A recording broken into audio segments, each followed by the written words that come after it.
So I'm Emily, and I'm a recovering overachiever and perfectionist. The key word is recovering.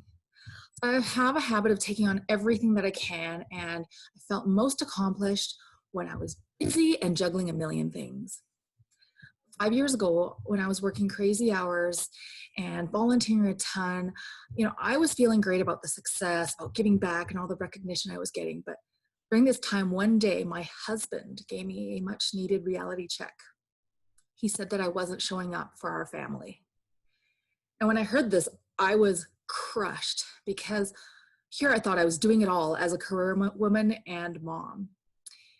And I felt confused, scared, and left wondering, like, how does anyone with a family do this whole work-life balance thing?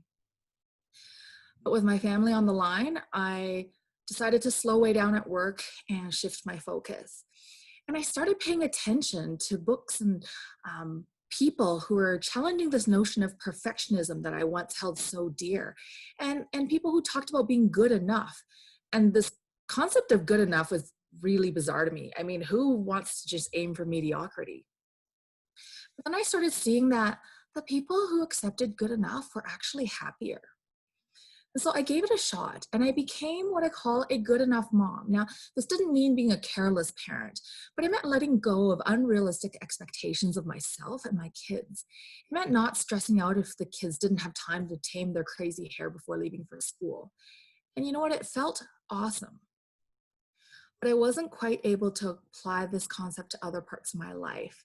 So being a recovering overachiever and perfectionist meant that last year, my deeply ingrained habits, some intense work pressures, and finally a major injury just led me to complete overwhelm and then burnout and finally depression and anxiety.